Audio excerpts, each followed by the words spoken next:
Hey guys, if the Windows 11 update KB50/70/77/3 is not installing on version 24H2 or 25H2 and keeps failing or getting stuck, this fix will help you solve it step by step.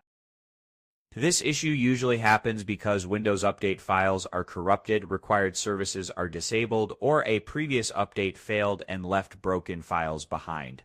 First, make sure your internet connection is stable and disconnect any VPN before continuing. Now press the Windows key, type Services, and open it. Scroll down to Windows Update, double-click it, set Startup Type to Automatic, and if it's not running, click Start, then Apply and OK.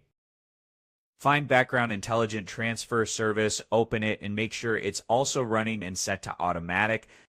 Close the Services window, then press Windows plus R, type CMD, and press Control plus Shift plus Enter to open Command Prompt as administrator. Type SFC/scannow and press Enter, then wait until the scan finishes 100%. If errors are found and fixed, restart your PC before moving on.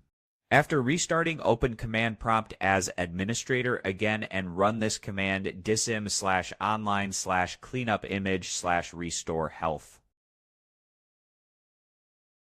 Let the process complete fully, even if it seems slow or stuck. Restart your computer again and try installing KB50/70/77/3 from Windows Update. If the update still doesn't install, resetting Windows Update components usually fixes the problem. Open Command Prompt as administrator and run these commands one by one.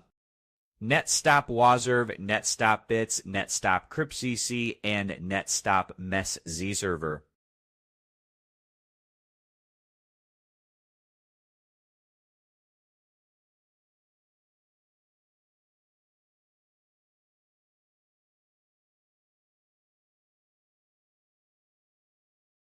Restart your PC, then go back to Settings, Windows Update, and try installing the update again. If it still fails, manually installing the update is the most reliable solution. Open your browser, search for Microsoft Update Catalog KB50/70/77/3, download the correct version for your system, and install it manually. After installation, restart your PC and check update history to confirm the update is installed successfully. If you found this video helpful, give it a like, subscribe for more Windows fixes, and I will see you in the next video.